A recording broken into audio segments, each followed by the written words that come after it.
कि ठाकुर जी को मान प्रिय नहीं भगवान होने के बाद भी यहां व्यक्ति एक गली का वार्ड मेंबर बन जाता है तो वो इंसान को इंसान नहीं बोलता।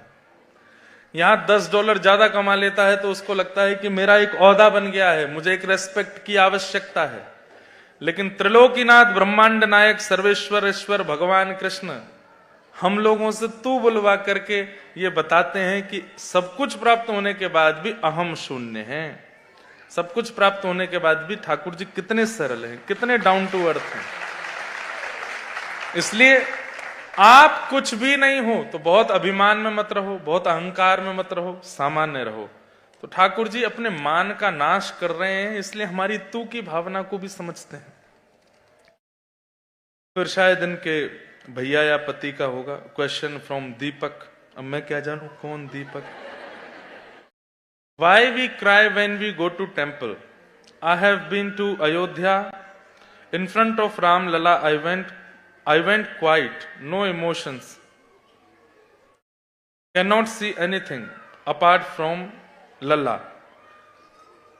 अब इसमें दो बातें हैं। अभिमान में मत आना बात सुन के, पर आपका चित्त बहुत प्योर है इसलिए ऐसा हुआ है। आपके चित्त में ये बहुत बढ़िया सिम्फनी चल रही है बीच कथा में, इसको थोड़ा सा शांत कर लो, हल्का सा वॉल्यूम कम हो सके तो देख लो। जिनका भी ऑर्गन बज रहा है थोड़ा सा उसको बाहर ले जा करके थोड़ी थपथपी लगा तो पहली बात तो आपका चित्त बहुत शांत है, थोड़ी अच्छी एक क्वालिटी से युक्त हो।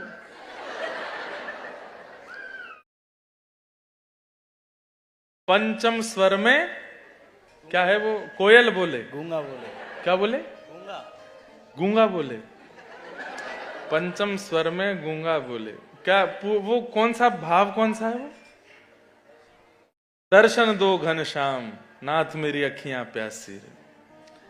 उसमें कहते हैं पंचम स्वर में गूंगा बोले, आपकी कृपा हो जाए तो आपका चित्त बहुत पवित्र है, इसलिए ठाकुर जी के सामने देख के आपके नेत्र सजल हो रहे हैं।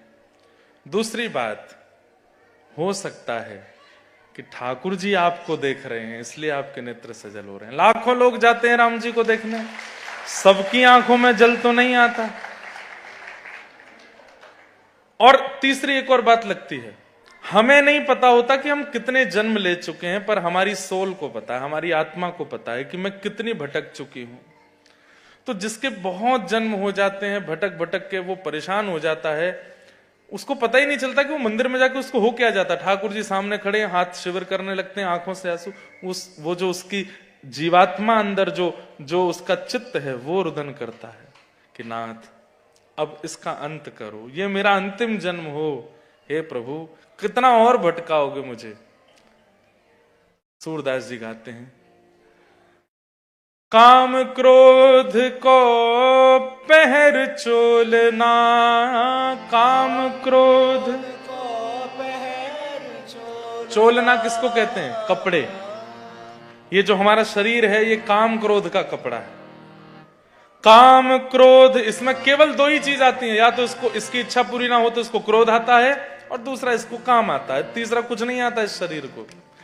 काम क्रोध को पहर चोलना, काम क्रोध को पहर चोलना, कंठ विषय की माल, कंठ विषय की माँ। अब मैं नाचो बहुत गोपाल, अब मैं नाचो बहुत नाच लिया नाथ संसार में, अब मुझे मुक्ति दो, अब मुझे आप चाहिए, मैं बहुत नाच लिया इस संसार में। तो व्यक्ति को नहीं पता होता पर उसकी आत्मा को पता होता है। जब वो ठाकुर जी के सामने जाती है देख करके रोने लगती है कि नाथ बस अब बस कीजिए, भले ही सब कुछ है मेरे पास पर फिर भी मैं रो के प्रार्थना कर रहा हूं कि मुझे अब आप चाहिए और कुछ नहीं। इसलिए किन्हीं का प्रश्न है कि हम दीक्षा गुरु मंत्र नहीं लिया है तो क्या हम राधा कृष्ण की भक्ति नहीं कर सकते? खूब कर सकते हो, खूब अच्छे से कर सकते हो। हमारा नाम लेना, हमारा भाव श्री राधा कृष्ण तक पहुंचेगा। कृपया मार्गदर्शन करें। पहुंच तो जाएगा, उसमें कोई ऐसा दिक्कत नहीं है। कई ऐसे संत चरण हुए हैं जिन्होंने दीक्षा नहीं ली है। दीक्षा का मूल क्या अर्थ होता है? दिशा। हम किसी आचार्य से दिशा ले रहे हैं। ऐसा हो ही नहीं सकता कि आपने दीक्षा नहीं ली और आप केवल ठाकुर जी के नाम गाने में रुचि रखने लगे। किसी को तो सुनते हो, किसी की आज्ञा तो मानते हो, किसी की कथा से प्रभावित तो होते हो, किसी के प्रवचन से तो इन्फ्लुएंस होते हो, और वो सुनकर के करने लग जाते हो, अपने चित्त में उतारने लग जाते हो। वो दिशा है, वही दीक्षा है। लेकिन कोई कोई ऐसा होता है कि उसके मन में होता है कि मेरे मन को तो दिशा मिल गई, अब ये तन भी इनका ही हो जाए, वो दीक्षा ले लेता है और दीक्षा दिशा दोनों से फिर भगवत प्राप्ति करता है। पर अब इसमें एक बात, व्यक्ति ने विवाह नहीं किया लेकिन जीवन भर किसी को अपना पति माना, उसके लिए तो वही उसका पति है, या उसके लिए तो वही उसकी पत्नी है जीवन भर जिसको उसने माना, पर पूरे विश्व को तो तब पता चलेगा जब विवाह होगा। ठीक वैसे ही आप बिना दीक्षा के यदि ठाकुर जी से कोई संबंध मानते हैं तो आपके लिए आप तक वो संबंध है, पर समस्त देवी देवताओं को, समस्त योगनियों को, मायाओं को, पूरे विश्व को और विश्व के सब कर्म बंधनों को या जो भी कष्ट आते हैं उन सबको पता तो चल जाए कि हां आप रिजर्व्ड हो, उसके लिए दीक्षा होती है। क्योंकि दीक्षा के बाद आपको तिलक मिल जाता है, दीक्षा के बाद आपको नाम मिल जाता है, दीक्षा के बाद आपको नियम मिल जाता है, और दीक्षा के बाद एक दिशा दिखाने वाला सारथी मिल जाता है। इसलिए जीवन में कोई भी आपत्ति विपत्ति संकट आते भी है ना, तो वो पहले देख, अच्छा उनके अनुयायी हैं। शिवालय में जाएंगे तो शिव जी को भी पता है कि उनके अनुयायी हैं, दुर्गा जी के मंदिर में जाएंगे तो उनको भी पता है उनके अनुयायी हैं। बिना दीक्षा के सबको लगेगा कि क्या पता। अब थोड़ी अटपटा है उदाहरण, लेकिन सुन लो। हमारे भारत में म्युनिसिपैलिटी वाले होते हैं ना जो, या फिर नगर निगम वाले जो होते हैं, यहां क्या बोलते हैं उनको? काउंसलर्स हैं, काउंसिल। तो जैसे ब्रिस्बेन काउंसिल है, या फिर गोल्ड कोस्ट काउंसिल है, लोगन काउंसिल है। उन लोगों का काम क्या होता है कि पूरे नगर में देख रेख रखना, कुछ गड़बड़ तो नहीं हो रहा, रोड खराब है तो बनवा दो, कहीं पर पानी नहीं आ रहा तो भिजवा दो। ऐसे हमारे भारत में एक चलता है कि कुत्ते बहुत हो जाते हैं कई बार, तो उनको इकट्ठा किया जाता है। हमारे वृंदावन में बंदर इकट्ठे करते हैं, इतने बंदर हो जाते हैं। लेकिन जब वो देखते हैं कि किसी कुत्ते के गले में फंदा है, उसको नहीं लेके जाते। क्यों? किसी का पालतू है। ठीक वैसे यमराज जी जो हैं इस पृथ्वी के काउंसलर हैं। कभी कभी वो अपने गणों को भेजते हैं, जाओ जो भी एक्स्ट्रा पड़े हैं उठा के लाओ उनको या फिर जो भी उल्टे सीधे काम कर रहे हैं इनको सबको लेके आओ यहां पर। लेकिन कह देते हैं क्या? देखना जिसके माथे पर उर्धपुंड हो, गले में कंठी माला हो, जिह्वा पर कोई मंत्र हो, उसको मत लेके आना। क्यों? वो किसी का हो चुका है, वो किसी का है, उसको मत लेके आना। वो ठाकुर जी के धाम जाएगा, वो ठाकुर जी के चरणों में जाएगा, उसको मत लेके आना। जिह्वान वक्ति भगवत गुणनाम धेयम चेतश्चन स्मरति तच्चरणारविंदम कृष्णाय नो नमति यत् सिर एकदापि। ये तीन लक्षण जिसमें ना हो उसको लेके आना यहां पर। पहला, जिह्वान वक्ति भगवत गुणनाम धेयम, ठाकुर जी का गुणानुवाद नहीं गाता हो, कोई मंत्र उसके जीव को ना मिला हो, नाम मंत्र ना मिला हो और नाम ना गाता हो। चेतश्चन स्मरति तच्चरणार विंदम, जिसका चित्त गुरु गोविंद के चरणों का स्मरण ना करता हो। और कृष्णाय नो नमति यत् सिर एकदापि, जिसका सिर ठाकुर जी के चरणों में ना झुकता हो, या फिर जिसके सिर पर ठाकुर जी का तिलक अंकित ना हो, उसको लेकर के आना। तो इसलिए गुरु दीक्षा आवश्यक भी है। पर पानी पियो छान के, गुरु बनाओ जान के। गली गली में गुरु फिरे, हमसे दीक्षा लियो, स्वर्ग जाओ चाहे नरक में, हमें बस लिफाफा दो। इसलिए थोड़ा ध्यान रखो। अच्छा, गुरु किसको बनाना चाहिए? प्रभावशाली को नहीं, स्वभावशाली, जिसकी वाणी, जिसकी उपस्थिति, जिसका मुख, जिनके वाक्य मेरे हृदय को झकझोर देते हों, मुझे सुधारने पर मजबूर कर देते हों, मेरे नेत्रों को सजल कर देते हों, वो मेरे गुरु हैं। जो मुझे कृष्ण के और समीप ले जाते हों, वो मेरे गुरु हैं। ऐसे दीक्षा लो। कलयुग में भगवान की कृपा प्राप्त करने का सबसे सरल एवं सबके लिए संभव मार्ग क्या है? भागवत जी में कहते हैं,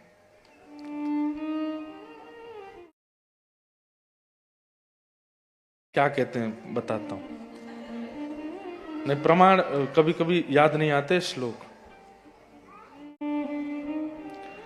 श्रेयसाम यद भवेत् श्रेय पावनानां च पावनम कृष्ण प्राप्ति करम सस्वत साधनम तद्वदाधुना। श्रेष्ठ से श्रेष्ठ हरि प्राप्ति का साधन हमें बताओ। तब इसके उत्तर में श्री सूत जी महाराज कहते हैं कि काल व्याल मुखग्रास त्रास निर्णास हेतवे श्रीमद्भागवतम शास्त्रम कलौ कीरेण भाषितम। श्रीमद् भागवत शास्त्र का श्रवण करो। और कब तक श्रवण करो? बोले करते रहो, करते रहो, 1 2 3 जितनी हो सके कथाएं सुनते रहो, पूरे जीवन को कथा में बना दो। वो कथा सुनना और उसका निरुध्यासन करना, उसको जीवन में उतारना, यही कलिकाल में भगवत प्राप्ति का श्रेष्ठ मार्ग है। भागवत जी में बताया गया। कई लोग सुनते हैं पर उतारते नहीं, पालन नहीं करते, तो फिर काम नहीं बनेगा। आप हर बार जाते हो और डॉक्टर से जाके प्रिस्क्रिप्शन लिखवा लाते हो, ना वो दवाई खाते ना परहेज करते, कैसे ठीक होगे भाई? डॉक्टर ने पर्चा लिखा है, डॉक्टर ने दवाई बताई है, नियम बताए हैं, परहेज बताया, तो फॉलो करो ना, तभी तो रोग ठीक होगा। ऐसे ही व्यास रूपी डॉक्टर बैठ के बता रहा है भवरोग को दूर करने के तरीके, आप केवल सुन के चले जाते हो, करते नहीं हो, तो फिर कैसे दूर होगा? करो।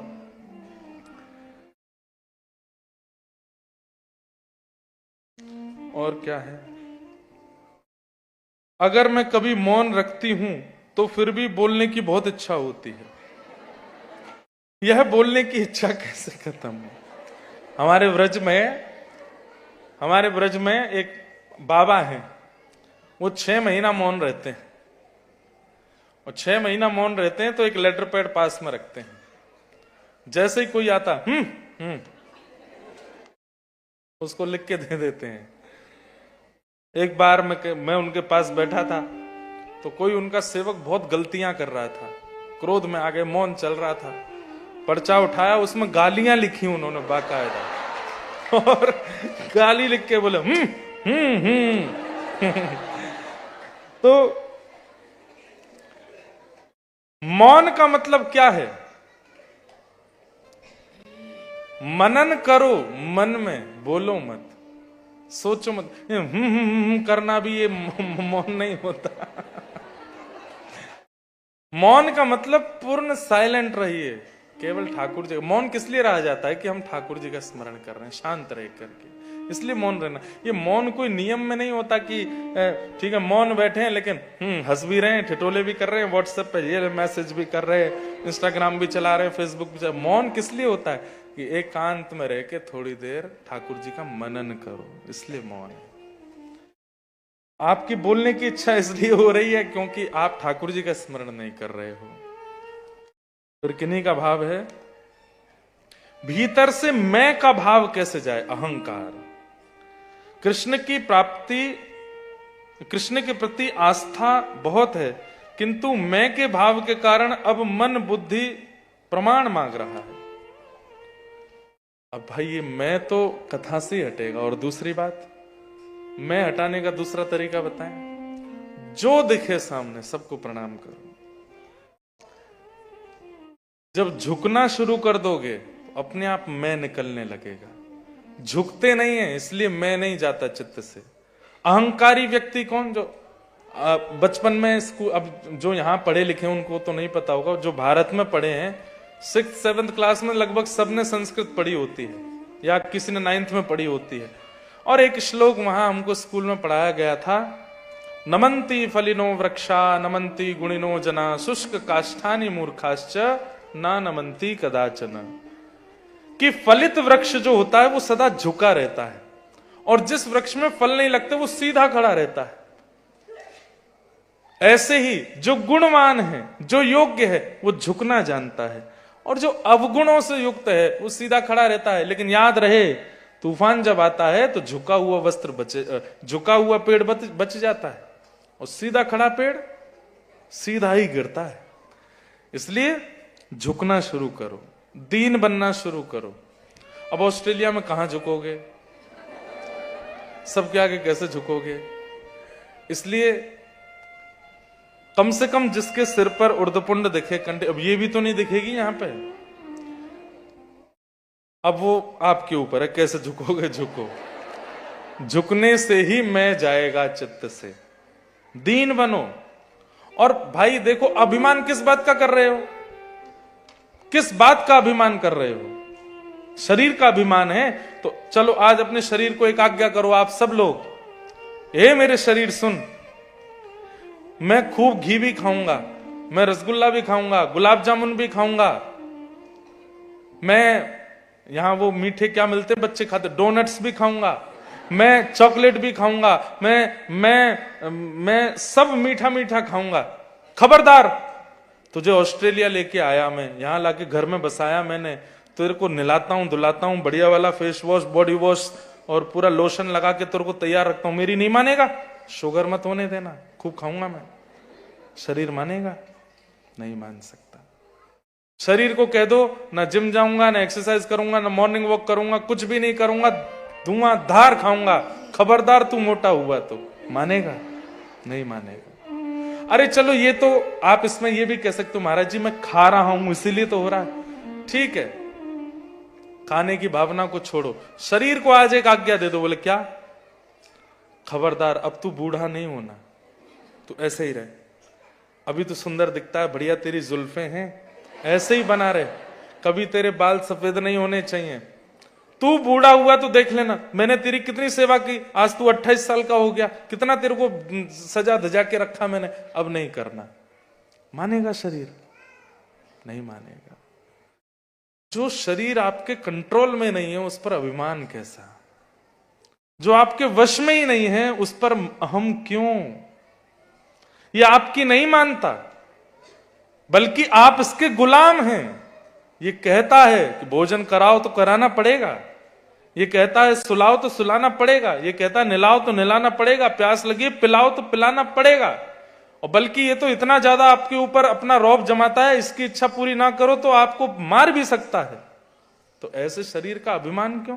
कोई आप पर रौब चलावे, आप उस पर अभिमान करते हो? नहीं। तानपुरा कहीं अलग स्वर में है कि अब किया है, अच्छा तो अभिमान क्यों? अब बाकी सब प्रश्नों को जय सिया राम, कथा में चलते हैं।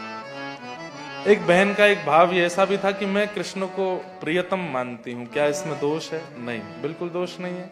प्रियतम मानने में दोष नहीं है, पर संसार में जैसा प्रेम करते हैं हम, एक प्रेमिका एक प्रेमी से प्रेम करती है, वैसी प्रीति ठाकुर जी से नहीं हो सकती। यहां शरीर का भाव नहीं रख सकते आप, इच्छाओं का भाव नहीं रख सकते आप।